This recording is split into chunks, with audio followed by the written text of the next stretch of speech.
Yeah, looking at this, I can't see how this can go live in its current state. Like, what on earth are Zos doing? Hey, it's Dan, and welcome to Unified Gaming. So today, guys, we're going to break down the patch notes for the Elder Scrolls Online Update 46, and it is 11.0.3. This is the most recent patch. It's week 4 of the PTS, and this is the patch that brings subclassing, that redefines the game, and everything is just thrown out of the window. So we're going to go through and just put out the key takeaways, but just really quickly for a bit of backstory. Week 3 of the PTS typically has loads and loads of combat changes.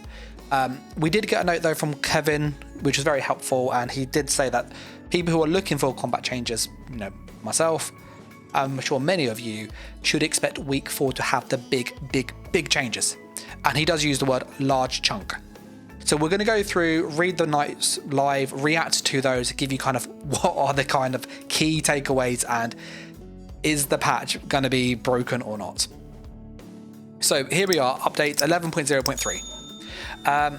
So it kicks off a week for the PTS cycle. The main focus is to address combat changes for both classes and upcoming trial sets. So we're going to see if this is really here, because there should be a lot according to the previous week. They've also got a few fixes for like the season, so nothing major there. So scrolling down, Heroes Return. This basically is if you're a player that's played before and you return to the game, you get given some custom quests to get gold, materials, cosmetics, essentially things to kind of get you back into the game. That's kind of the idea. In all honesty, this isn't for like most people, so I wouldn't worry massively, but you can check that out yourself. Scrolling down to combat and abilities, so this should be the big chunky ones for today. Abilities that are traditionally referred to as beams have all been updated to now be direct damage. This is quite a big change on paper, but in reality I don't think it's as big as it seems. It affects radiant, destruction and morph, so this is Jesus beam from Templar, so Dawn's Wrath, Jesus beam. This is basically an execute. With this patch, they have made it dodgeable, so in PvP you can dodge it now, and this is now a massive channel. So this is interesting because most Templars use direct damage with how they actually build their kit because of punch and sweeps, because of power of the light. Those are direct damage skills anyway, so this probably could be a buff in PvP and in PvE. Fate Carver, so this is the Arcanist beam. In all honesty, for PvP this may be a slight buff, but the way in which you use the skill is a bit clunky, so I don't think it's going to be used much anyway. This is more of a PvE skill, unless you can stun people with just AoE spam, but yeah.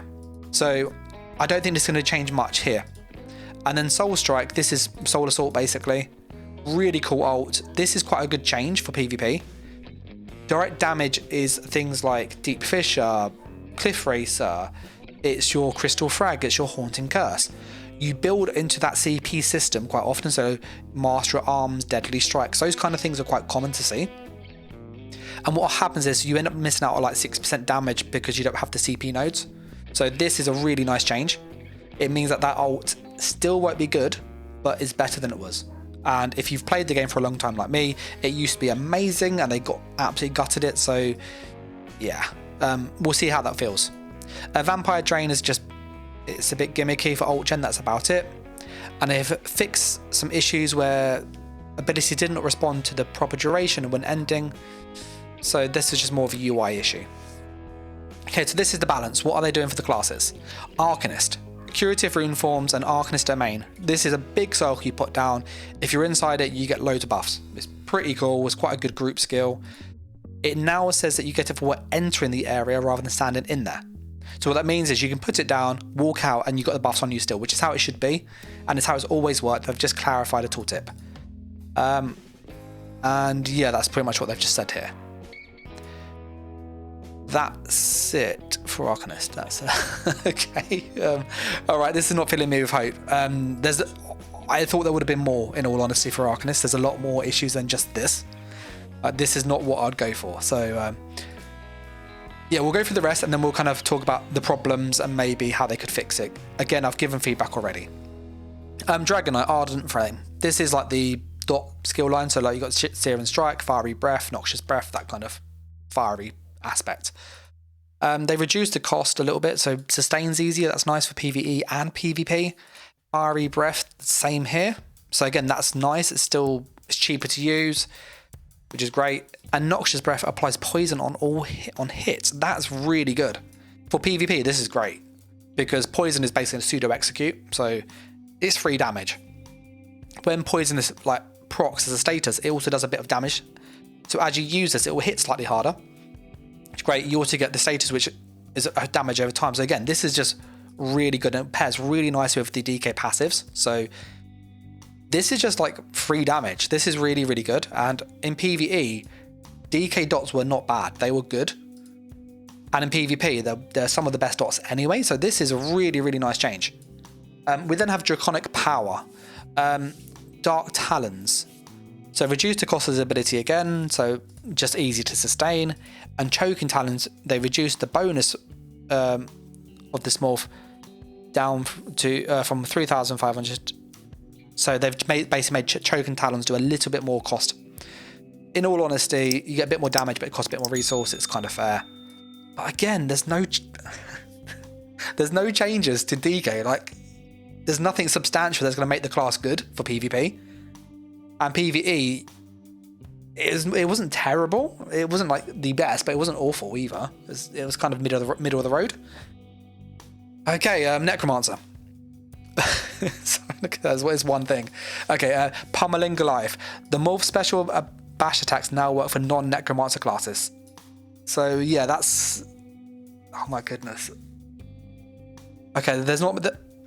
Okay, there's not much left. There's not much left. So this is a... Didn't he said though, he said this was a large chunk of combat adjustments. This is not large. There's like literally one thing for Necromancer. Bound Armor and Sorcerer. They reverted the previous 10% damage reduction during the first week.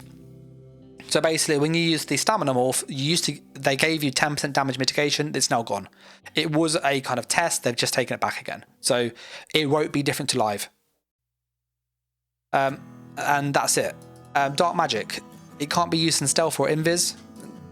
You're not really using those in those places anyway, to be honest. You're normally streaking away and then doing it. So that's not really a big change in all honesty. And in Storm Calling, Lightning Splash can now be synergized by yourself. So yeah, nothing. Okay. Templar. Adric Spear, Spear Shards. Synergize yourself. And then Radiant Destruction, which is the beam. It now lasts 3.8 seconds rather than 4.8. This is good. The resource cost is the same. The damage is basically the same per tick. The execute starts a little bit higher at 33%. This is more PvE, this change here, in all honesty. The difference between 33 and 30 is so minor, you're not going to notice it. And they've increased the status effect change to 6%. This is big because the status effects do a bit of damage. And now that this is considered direct damage up here, direct damage skills can proc status effects quicker anyway, so this will proc the status much more reliably. So you're going to get a bit more damage from the status effects proccing more consistently, which is great. It channels, you can dodge this, so that was one of the changes they made in week 1. And in Radiant Glory, they reduced the cost to be 40% reduction. That's really cheap. So this is going to be really easy to use. And they've reduced the healing. Still a good skill. That's still a really good skill. Radiant Oppression. The execute now starts at 40%, not 39%. That's a 1% buff. So if you go from the base skill here, 33% down to 47%, you can start to scale earlier. So if you treat this as an execute, Radiant Glory could be good in PvP because it's just really cheap to use. You're only going to use it for 1 or 2 ticks. This is obviously going to be much more damage, but yeah, they're pretty good changes. Developer comment. They've just changed it to make it a bit easier to rotate with, so with item sets and stuff, which makes sense. Then Radiant Glory and Sacrifices a bit of its healing for more damage. And makes it easier to sustain. Whereas Oppression is just basically the DPS, like kill people. And then we've got Warden, Winter's Embrace. Piercing Cold. The passive increases frost damage by 15%, up from 10%. Well, that passive has been reworked like 10 times. what's the reason behind it? They're increasing this to kind of address the issue that there's not enough boss damage in the game. So I kind of get that. It's a weird change in all honesty. It's nice, but it's bland. They need to rework the actual skills. But yeah, that's it. That is literally it. So, there's a lot to unpack. There is a lot to unpack. Item sets, let's just touch these. Pearls of Ethanol, that's just alt gen stuff. And these are not good for PvP. Oh, Zenimax, what are you doing? What are you doing? I hope, and I'm going to go out on the limb here, I hope that they've just got loads of changes that are not documented. It is bank holiday in the UK. I don't know if America has a similar like holiday or day off type thing. I hope so, because that would explain why this is so sparse. But if this is the changes, and these are what we're going to get going live, we have some big problems. Now, some of the issues I've seen, and I've been messing around on PTS and stuff, and you'll see it, is that every class has problems with how you build them. There are some setups that are just significantly stronger for PvE, like significantly stronger. So I'm talking, for example, Assassination with Herald of the Tome. Combine those two, you have 100k DPS easily with just spamming Beam, because you've got a high crit chance. Beam's easy to use. Philosophy Mage Amulet to make it even simpler to play with Deadly Strikes and Order's Wrath, and you're good to go. You're going to be critting pretty much constantly. It's simple, high DPS, no real challenge. Put on anything you want. Stormcalling, DK Dots if you want Templar Execute. That's your like PvE meta build. They've not fixed that. There is nothing here to nerf the crazy crit chance Assassination gives you. There is nothing here to nerf the fact that Beam is stupidly strong on the Arcanist in PvE. They also haven't fixed the fact that Beam does not work in PvP. There are so many problems that they've overlooked, and it feels like they want this to hit live and then to guinea pig us to see, can we give them 6, 7, 8 weeks of feedback PTS, and then give them 3 months more feedback for them then to sort of change something. This is not good. There are so many problems that I can't see in its current iteration how this can go live without a substantial patch next week. It just does not make sense to me from PvP. All you're going to have is everybody running Warden or Necromancer for Blast Bones or Deep Fissure respectively, or pair the two of those together with Dizzying Swing and Execute. Burst damage through the roof. Gank through the roof. Heal over times through the roof. Survivability stays where it is. The survivability doesn't actually go up because damage goes up by such an amount, by such a delta, that you're going to die quickly. Good players are going to love this patch because you're going to kill people incredibly fast. Bad players are going to have to build tankier with more health, more armor. Time to kill is going to go up as a result, and it's going to make fights more stale and more stagnant. So I think it's going to be a really questionable patch. From PvP, I think Arcanist, they need to change the beam to be more like it was on the Vengeance test, where it ticked every 1 second, but it hit really hard. That was actually usable. So they need to do that there. They need to change the gate. So when you go through the Arcanist teleport gate, you don't actually have to walk through it. It's a teleport-like streak. That's much more easier to use in PvP. So they need to have that as a morph. That's 2 instant things for the Arcanist to make it better already. The flail needs to not have a cast time. It's pointless. 0.3 seconds is ridiculous. It's just, you can't animation cancel it. It's clunky. It doesn't weave well. It's actually a channeled skill, not an instant skill. Just tone the damage back by 10% or 5%. I remove that. It makes it easier to use for everybody. It's easy to use in PvP. It's a win-win for everybody.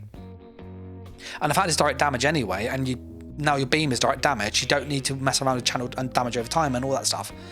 So Arcanist needs to change those 3 things instantly. Dragonite has so many issues. It lacks a real good burst skill. Whip is like a pseudo burst skill, but it's not a proper one. Burst skills are things that are delayed that can be synced with something else. Haunting Curse, Deep Fissure, Blast Bones, Power of the Light. DK does not have one. The closest thing it's got is Draw Essence, which is a bit terrible in all honesty. None of those things fix that. It is a dot-based class in PvP using proc sets to fix its damage. That is going to be the same because they've not given any real ability to delay burst. The fact that the whip is also a dual resource makes it difficult to build with sustain wise, so you're having to lean into like Wretched Vitality or dual glyphs, or using alt gen to then sustain both sides, so like Bloodspawn, Daedric Trickery. So you have really limited options, and these changes here don't change that. It's going to be a hard class to play. You're going to be substituting probably a damage line or two to make it more like easier to fill. Maybe adding Animal Companions from Warden with Ardent Flame, that could be quite a nice combo. But yeah, DK is probably going to be gutted because nobody's going to run a pure DK in PvP. It's not worth it. You're losing too much. Necromancer has the current issues that we all know. Blast Bones misses all the time. The Mag Blast Bones is like, that's PvE. It's fun. It's for like niche builds, but I wouldn't rely on it beyond that. Ghost doesn't always heal you reliably. You then have issues with the spammable being really slow, so it's dodged an awful lot. It also costs a lot of resource for how much damage it does. It's very expensive. You then don't actually have any real execute in the class kit that's reliable. You've got this weird crit mechanic. So Necromancer's just got so many problems. I can see this now just being utilized as a support skill line, if that makes sense. People are going to slot in, you know, one of the Necromancer guns, probably the damage one in all honesty, just to get blast pins, and that's about it. Sorcerer is still OP. They haven't changed anything to make it nerfed, in all honesty. You still get loads of max resource. You still get a massive shield. You don't get the heal anymore on the shield, but you didn't need it for the heal. You had Dark Exchange for the heal anyway. Any good Stalk would shield and then Dark Exchange. That's how they healed. So Sorcerer is still going to be ridiculously strong. And actually their skill line is like the strongest in the game. Storm Calling. You've got Streak, movement skill. You've got Endless Fury, execute. You've got Crit Surge, damage buff, plus passive healing. Hurricane or Boundless Storm, movement buff, plus armor buff. You've got 4 incredibly good stuff, plus Overload, which is fantastic ult. Like, that skill line is goated. Like, that should be the standard for all skill lines. But it's not. So now you're going to have everybody run this, or something to this effect. Herald of the Tomes are a very close contender for damage output. But yeah, beyond that, this is where we're going. Like, everybody's gonna have a bit of Sulk in their kit because it's so strong. And you got Daedric Summoning, which massive shields, Haunting Curse, like what's not to like. Loads of max resource, which increases all of your damage. So again, this is a really strong thing. And as a sorcerer, the class mastery gives you more damage again with scribing. So sorcerer is really, really good. There's nothing here to actually bring sorcerers down from their like pedestal. They are very good, and they're going to be dominating next patch. The one thing I would say with Sulk is you're not going to change the pure Sulk in all honesty, because you need Crystal Frags and Haunting Curse. So you need Summoning, and you need Dark Magic, you need Dark Exchange for Resource Sustain, and Storm Calling you need for all your buffs. So this is the only class that's going to stay as it is in all honesty in live. And then Templar's pretty good. It just lacks bar spaces. Like, that's the problem. It's a very melee orientated class with lots of heal over times, but it's reliant on, you know, just overwhelm the target with consistent pressure. So as soon as somebody moves well, you can't kill them. That's always the issue with Templar. It's a good group build with like the beam to be able to just execute people, but now it's dodgeable. It's not going to be good there. You then don't have any good burst skills. You actually have to do the damage to get the burst on them. So if you can close them and damage them, then you get the burst. If you can't close them or damage them, you don't get the burst. So it's hard to sync that damage window up like you can on, say, Warden, with Animal Companions into heavy attack Frost Clench or Frost Reach, for example. Or you could do Animal Companions, so Deep Fissure, and you can then do Dizzying Swing into Executioner. You know, those three things sync really nicely. You can move around as you do this and then just land it when you need. With Templar, you can't do that. It has this issue still. And then Warden has the same Warden problems. It lacks an execute. It lacks, you know, actual any big burst heal that's reliable. So my kind of takeaway, having seen these notes, is that Arcanist in PvP is going to be added a bit of scribing and subclassing to make it a better class. DK is going to be pretty much non-existent in all of us. I can't see anybody running a pure DK. Necromancer is going to be non-existent. You're going to put in 1 or 2 skill lines to make this better. Sorcerer, you're going to keep as it is because it's incredibly good. You might mix or match to make some more niche builds, but as it stands, Magsalk is going to stay as it is. Stamsalk's going to be very similar. You might add in Animal Companions for a bit more consistent burst with like Haunting Curse, but that's about it. Templar, you're going to probably change a skill line or two because you do lack that big burst hit. So you might drop, for example, Dawn's Wrath, and then get access to Animal Companions for more reliable burst and use Execution as you execute. So you got some options there. Warden, you're going to add in Dawn's Wrath for the execute if you're Magicka. If you're Stamina, you got execute anyway, and you might add in one of the healing lines from Necromancer, which is pretty good. So all in all, most pure classes are gone. They are pretty much out of the picture. Nightblade's going to be left as it is. Maybe add in one damage line. But yeah, there's a lot to go through. A lot's changing, and the game isn't changing. They're not patching it. So if Zos is seeing this, or anybody else has any comments about this from PvP, let me know. But I'm going to just say a massive thanks for the support. As always, likes and comments are greatly appreciated. I'll catch you next video or stream. Thanks for watching, guys. Take care. Bye.